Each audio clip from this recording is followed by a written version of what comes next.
अस्सलाम वालेकुम। उम्मीद करता हूँ आप सब खैरियत से होंगे और मार्केट की इस रैली को आपने काफ़ी एंजॉय किया होगा। मार्केट ने लास्ट 2 वीक्स के अंदर एक बहुत अच्छी मूव दी और अल्हम्दुलिल्लाह बहुत अच्छे प्रॉफिट्स कमाने का मौका मार्केट ने हमें दिया। और मार्केट अगर हम देखें तो अब दोबारा अपने उस प्रीवियस हाई पर खड़ी है, जो कि बकरा ईद के बाद जब आईएमएफ प्रोग्राम अप्रूव हुआ था और उसकी खुशी में मार्केट जहां पर गई थी। और उसके बाद काफी सारे ऐसे जो थे एनालिस्ट थे जो कह रहे थे कि मार्केट दोबारा 40,000 या 38,000 की तरफ जाएगी और मार्केट के अंदर एक फियर फैलाने की कोशिश कर रहे थे, जबकि अल्हम्दुलिल्लाह आज मार्केट सबके सामने है कि दोबारा अपने एक हाई पर खड़ी है। और हाई पर खड़े होने के पीछे काफी सारी मेन रीजंस हैं। सबसे बड़ी मेन रीजन तो यही है कि इकोनॉमी जो हमारी है वो रिवाइव कर रही है, दोबारा जो है वो अपने पैरों पर खड़ा होना शुरू हो गई है। जो एक लास्ट सिचुएशन मैं कह सकता हूँ कि अगर पूरे 2023 के अंदर रही, बल्कि 2022 के एंड से लेके 2023 तक रही, जिसके अंदर हर वक्त डिफॉल्ट का शोर और कभी डेट की जो रीपेमेंट है उसके ऊपर इश्यूज बनते थे, कभी डिफॉल्ट और मसलसल इंटरेस्ट रेट्स के हाइक हो रहे थे। इंटरेस्ट रेट्स हर मॉनेटरी पॉलिसी में 1% 2% बढ़ाए जा रहे थे, जिसकी वजह से एक बहुत ज्यादा कॉर्पोरेट सेक्टर के ऊपर, पाकिस्तान की ओवरऑल इकोनॉमी के ऊपर बहुत ज्यादा प्रेशर था और उसका प्रेशर फिर हमें पीएसएक्स पे पास ऑन होते हुए मिला। लेकिन अब अल्हम्दुलिल्लाह हर चीज की जो है वो एक बुरा टाइम भी होता है, बुरे टाइम के बाद एक बेहतर टाइम भी आता है। और इंशाल्लाह अभी तो ये एक मैं कहता हूँ कि सिर्फ एक स्टार्टिंग है। और इंशाल्लाह अब हमारी जो इकोनॉमी है उसने अपने आप को दोबारा स्टैंड अप करने की कोशिश की और ये इंशाल्लाह आगे हमें कंटिन्यू होता हुआ नजर आएगा। ज्यादा लंबी बात नहीं करूंगा क्योंकि मार्केट की सिचुएशन पे ज्यादा हम डिस्कशन करेंगे। और अगर हम मार्केट की करंट सिचुएशन देखें तो मार्केट ने 49,493 पर अपनी क्लोजिंग दी और 721 पॉइंट मार्केट पॉजिटिव थी, जबकि मार्केट के अगर हम देखें तो 10 से 11 पॉजिटिव कैंडल्स कॉन्टिन्यूस बनी और मार्केट अपने ऑलमोस्ट 46,000 के लेवल से जो है वो डायरेक्ट 50,000 के करीब पहुंच चुकी है। और अब मार्केट के अंदर जो हर कोई है, चाहे वो एक ब्रोकर है या इंडिविजुअल है या कोई भी एनालिस्ट भी है या एक नॉर्मल सा एक इन्वेस्टर भी है, वो भी है 50,000 की उम्मीद मार्केट से लगा रहा है। और उम्मीद लगाना गलत भी नहीं है क्योंकि मार्केट के अंदर सिर्फ 500 पॉइंट्स का गैप रह गया, जो कि मार्केट के लिए जिस हिसाब से वॉल्यूम्स अगर हम देखें तो ऑलमोस्ट 369 मिलियन वॉल्यूम्स रहे फ्राइडे को। और उसके अलावा भी एवरेज वॉल्यूम्स 200 मिलियन से लास्ट 3-4 ट्रेडिंग डेज के अंदर हमें देखने को मिले, जो कि एक बहुत इंप्रेसिव वॉल्यूम्स है। और इसके मुताबिक मार्केट में कोई शक नहीं कि मार्केट 50,000 को अपने इजीली अप्रोच इंशाल्लाह कर लेगी। लेकिन टेक्निकली हमें हर चीज को देखना जरूरी है और मार्केट में आगे क्या हो सकता है ये भी देखना जरूरी है, क्योंकि आप अगर पूरा हिस्टोरिकल डाटा देख लें, चाहे पीएसएक्स का देख लें या किसी भी मार्केट का देख लें, तो मार्केट कभी भी एक डायरेक्शन में नहीं चलती। मार्केट को जो है वो अप्स एंड डाउन आते हैं और मार्केट के अंदर ट्रेडिंग उसी को कहते हैं कि अगर आप उस अप्स एंड डाउन्स को अपने फायदे के लिए इस्तेमाल कर सके तो उसी को ट्रेडिंग का लफ्ज दिया जाता है। तो अब हम अगर देखें तो कॉन्टिन्यूसली 10 से 11 पॉजिटिव सेशंस मार्केट में बन गए हैं। और अगर हम मार्केट की सिचुएशन देखें तो मार्केट ने अपने क्रूशियल रेजिस्टेंस एरिया को और प्रीवियस हाई से ऊपर क्लोजिंग दी है। और अगर हम आरएसआई को देखें तो आरएसआई 82 के लेवल पर खड़ा है, जो कि ओवरबॉट जोन कंसीडर किया जाता है और यहाँ से मार्केट का जो है वो रिवर्सल एक्सपेक्टेड होता है। और प्रीवियस हाई को अगर हम देखें जो कि अगस्त में था, और उसके अंदर मार्केट ने मैक्सिमम जो आरएसआई का ऑलमोस्ट हाई लगा वो 86 87 का एरिया था, जबकि अभी हम लोग 82 के अराउंड अबाउट खड़े हैं। तो वही बात है कि 4-5 पॉइंट्स की अभी गुंजाइश मौजूद है आरएसआई के अंदर भी, और इधर भी फिर हम वही कह रहे हैं कि 500 पॉइंट्स की गुंजाइश मौजूद है। सो 50,000 का जो माइलस्टोन है उसको हम अचीव करके सेलिब्रेट तो कर रहे हैं, लेकिन हमें यह भी देखना चाहिए कि 50,000 के बाद मार्केट क्या करेगी। इस चीज के काफी ज्यादा चांसेस इधर से नजर आते हैं कि मार्केट 50,000 को टच करके वहां से रेजिस्ट कर सकती है। जिस तरह के आप अगर ये 3 अगस्त की कैंडल देखेंगे, मार्केट ने अपना 6 साल बाद हाई लगाया था और उस हाई के अंदर मार्केट ने ऑलमोस्ट 49,500 के करीब करीब गई और वहां से फिर रिजेक्ट होने के बाद मार्केट 49,000 पर क्लोज हुई, ऑलमोस्ट 500 पॉइंट्स नीचे क्लोज हुई। तो इस किस्म की कोई सिचुएशन हमें दोबारा भी देखने को मिल सकती है। अब इसका हरगिज ये मतलब नहीं होता कि मार्केट जो है वो बेरिश जोन में एंटर हो जाएगी, बट मार्केट को इधर एक करेक्शन की जरूरत है और मार्केट अगर करेक्शन लेगी तो इसमें सबका फायदा है, क्योंकि मार्केट तभी क्लियरली जो है वो ऊपर की तरफ हमें जाती हुई नजर आएगी। अगर हम इसी को वीकली चार्ट के ऊपर देखें तो वीकली चार्ट के ऊपर जो सेटअप है वो डेली चार्ट से बहुत बेहतर है। और वो इस तरह बेहतर है कि मार्केट ने जब प्रीवियस हाई लगाया उसके बाद मार्केट, हमने आप लोगों को फ्री ग्रुप में कॉन्टिन्यूसली गाइड किया था कि मार्केट वीकली जो चार्ट है उसके ऊपर ओवरबॉट हो गई है, और जब वीकली चार्ट पर ओवरबॉट होती है तो फिर हमें एक बड़ी करेक्शन मार्केट में देखने को मिलती है। लेकिन इस दफा अगर हम देखें तो बड़ी खूबसूरती के साथ मार्केट ने करेक्शन ली, आरएसआई जो है वो बुलिश जोन में ही रहा और 50 के एरिया को आरएसआई ने मेंटेन किया। फिर आरएसआई ने 50 के एरिया से जो है वो एक बड़ी अच्छी वीकली चार्ट के ऊपर सपोर्ट ली, और वहां से फिर मार्केट का एक रिबाउंड देखने को मिला, जिसके अंदर लास्ट 2 वीक्स की जो है वो मेन बुलिश कैंडल है जिनने मार्केट को ऊपर की तरफ ड्राइव किया, और मार्केट ने वीकली चार्ट के ऊपर सक्सेसफुली एक ब्रेकआउट अपना 49,500 के पास दे दिया है। और हम वीकली चार्ट के ऊपर यही उम्मीद करते हैं कि मार्केट अभी इसको कंटिन्यू करेगी और 50,000 से ऊपर भी इजीली हमें इंशाल्लाह 1000, 2000, 3000 पॉइंट्स की रैली मिल जाएगी। लेकिन डेली चार्ट के ऊपर थोड़ी सी करेक्शन आ सकती है, और डेली चार्ट के ऊपर जो करेक्शन है उसके सपोर्ट एरिया ऑलमोस्ट जो मेन सपोर्ट एरिया बनता है, पहला सपोर्ट एरिया है 49,000 का, और अगर मार्केट 49,000 को सस्टेन नहीं कर पाती इन केस, तो इसमें परेशान होने वाली कोई बात नहीं है, मार्केट फिर भी अपने बुलिश जोन में रहेगी, क्योंकि मार्केट काफी ज्यादा ऊपर आई हुई है, काफी ज्यादा ओवरबॉट जोन के अंदर है। तो नेक्स्ट जो मार्केट की इंपॉर्टेंट सपोर्ट होगी वो होगी 48,200 के पास, जो कि काफी अच्छी सपोर्ट है। सो 49,000, उसके बाद ऑब्वियसली बीच में छोटी सपोर्ट्स भी आती हैं 48,800, 48,500, लेकिन जो मेन सपोर्ट है वो एक 49,000 की है, जबकि दूसरी जो मुझे काफी अच्छी सपोर्ट लगती है वो लगती है ऑलमोस्ट 48,200, 300 का लेवल। अगर मार्केट 48,200, 300 के लेवल से रिबाउंड करती है दोबारा से, तो फिर हमें मार्केट के अंदर दोबारा 4-5 हजार, 6 हजार पॉइंट्स की जो है वो गैप मिल जाएगा, जो कि मार्केट के लिए बहुत अच्छा होगा। और अभी तक जो है मार्केट अपने बुलिश जोन में है, तो हम भी जो है वो अपना जो स्टांस है उसको बुलिश लेकर चल रहे हैं, लेकिन हम लोगों को कॉशियस रहने की जरूरत है, लेवल्स को फॉलो करने की जरूरत है। मार्केट चाहे कितनी भी बुलिश हो, कितनी भी ऊपर जा रही हो, अगर आप लेवल्स को फॉलो नहीं करेंगे तो आप मार्केट में तब नुकसान ही उठाएंगे। आगे भी मैं आपके साथ बाय कॉल्स भी शेयर कर देता हूँ। जी, पहली बाय कॉल है टॉमसल की, द ऑर्गेनिक मीट कंपनी की। एक अच्छी कंपनी है, और आजकल इनके जो है वो कुछ कंट्रीज के साथ अच्छे कॉन्ट्रैक्ट्स भी मीट के हुए हैं, और ओवरऑल एक अच्छी कंपनी है। तो इसकी अभी तक थोड़ी सी मूव बनी थी, बट उस तरह इसकी हमें अभी तक चलने मूव देखने को नहीं मिली। 20 से ऑलमोस्ट ये 23, 2250 तक गया था, बट उससे ऊपर ये नहीं जा सका, और इसने दोबारा थोड़ी सी रिजेक्शन ली, लेकिन अभी भी ये बुलिश जोन के अंदर खड़ा हुआ है, और अपनी जो 200 डेज की मूविंग एवरेज है उसके पास खड़ा हुआ है, और इसके अंदर जो इसकी रिस्क रिवॉर्ड रेशो है वो काफी इंटरेस्टिंग लग रही है, इसलिए मैंने आप लोगों के साथ इसकी बाय कॉल शेयर करने का सोचा कि आप लोग इसको 2120 से नीचे क्लोजिंग के स्टॉप लॉस के साथ बाय कर सकते हैं। अगर इन केस ये 2120 से नीचे क्लोज हो जाता है और नेक्स्ट डे ओपन होता है और फिर भी नेगेटिव होता है, तो आप इसको फौरन सेल कर दें, सेम डे स्टॉप लॉस लगाने का फायदा नहीं है। ऑल्सो इसके अंदर जो रिस्क है, अभी करंटली इसकी प्राइस 2130, अगर ओपन होके 10-15 पैसे ऊपर भी ओपन होती है तो मंडे को, तो आपको फिर भी इसमें 20-25 पैसे से ज्यादा का रिस्क नहीं है आपका।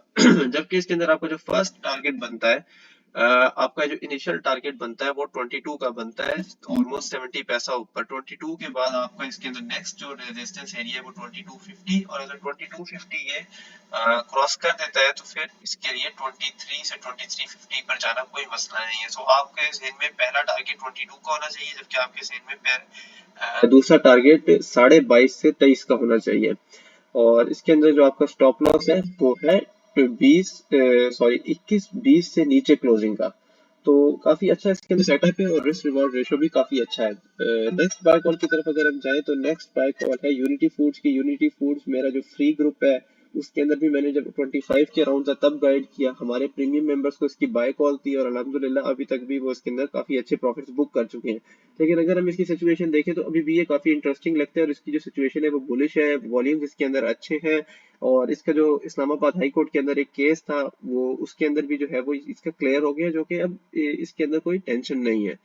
तो इसके जो सेटअप है, इंडिकेटर्स हैं वो बुलिश इंडिकेट कर रहे हैं, और अपनी ये 8 डेज की मूविंग एवरेज से ऊपर ट्रेड कर रहा है। आप इसी 8 डेज की मूविंग एवरेज जो कि 25-85 की बनती है उसके स्टॉप लॉस के साथ आप इसको बाय कर सकते हैं। ऑलमोस्ट ₹1 नीचे का इसके अंदर जो है वो आपका स्टॉप लॉस है, जबकि आपका जो इसके अंदर टारगेट है वो 28 से 30 का रहेगा। 28 आपका फर्स्ट टारगेट है, और अगर ये 28 को ब्रेकआउट दे देता है, जो कि ये अगर इसके अंदर वॉल्यूम्स अच्छे रहे और मार्केट की सिचुएशन बेहतर रही, तो ये 28 को भी क्रॉस करके 30 की तरफ अपना कदम अगला बढ़ा सकता है।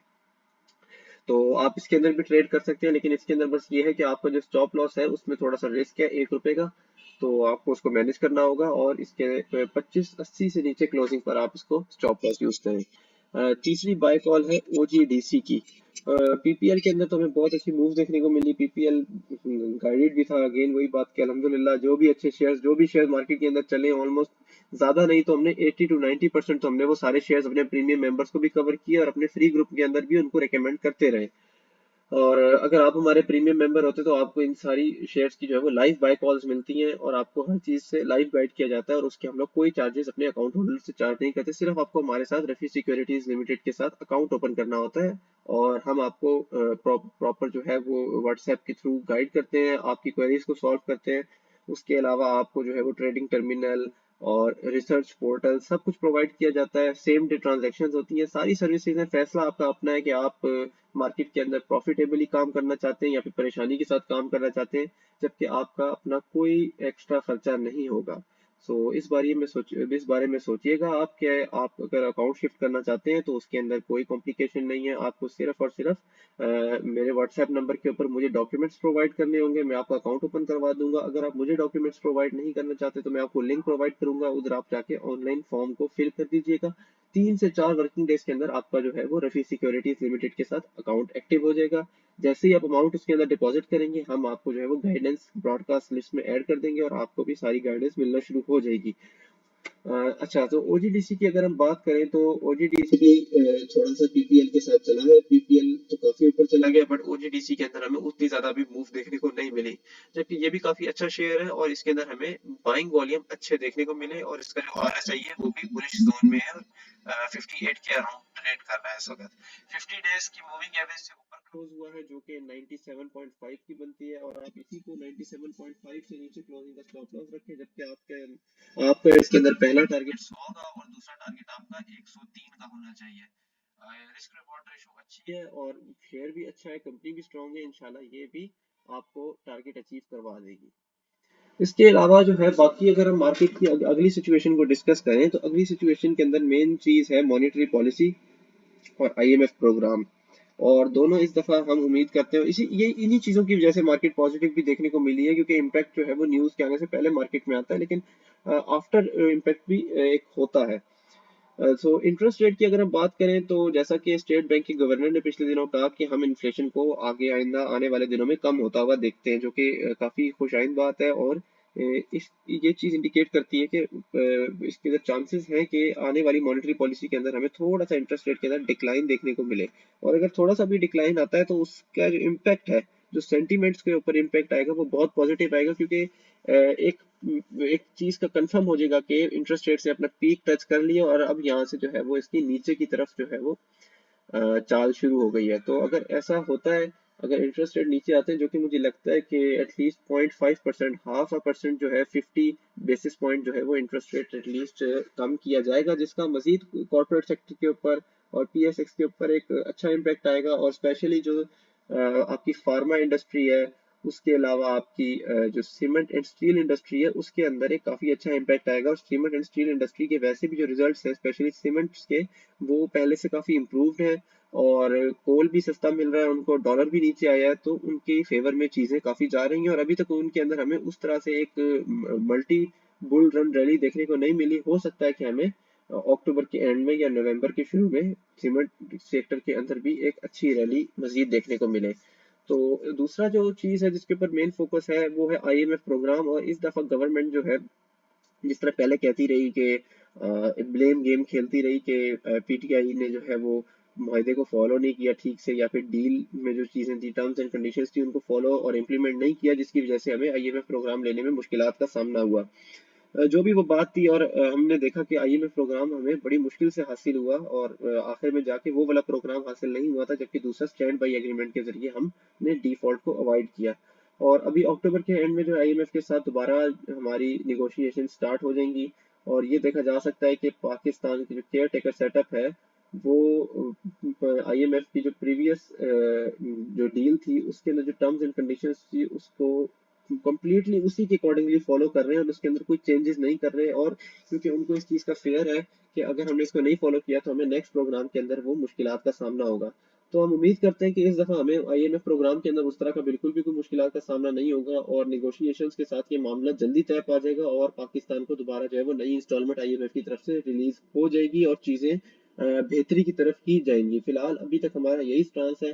सिर्फ और सिर्फ अगर इस वक्त कोई मेन इकोनॉमिकली या पॉलिटिकली पीएसएक्स के लिए रिस्क नजर आता है तो वो ये है कि अगर कोई गलत फैसला या कोई इस तरह का फैसला कोई कोर्ट की तरफ से या फिर कोई पॉलिटिकल इस तरह की मूव अगर हमें आगे देखने को मिल जाती है जिसकी वजह से मुल्क के अंदर जो है वो एक पॉलिटिकल जो स्टेबिलिटी है उसको मजीद खराब किया जाता है, क्योंकि पॉलिटिकल स्टेबिलिटी अभी भी मुल्क के अंदर नहीं है। ये केयर टेकर सेटअप जब तक बैठा हुआ है तो थोड़ी सी खामोशी ये चीजें चल रही हैं, लेकिन जब हम इलेक्शन की तरफ दोबारा जाएंगे तो थोड़ा अप्स एंड डाउन हमें तब दोबारा देखने को मिल सकते हैं। और अगर कोई धरना या कोई इस किस्म की कोई पॉलिटिकल अनसर्टेनिटी हमें मुल्क के अंदर देखने को मिली तो उसका नेगेटिव इम्पैक्ट एक पीएसएक्स पर आ सकता है। लेकिन उसके अलावा ओवरऑल अभी हमें कोई चीज ऐसी नहीं लग रही जो कि मार्केट के सेंटीमेंट्स को कोई ज्यादा बहुत बुरी तरह हर्ट करे।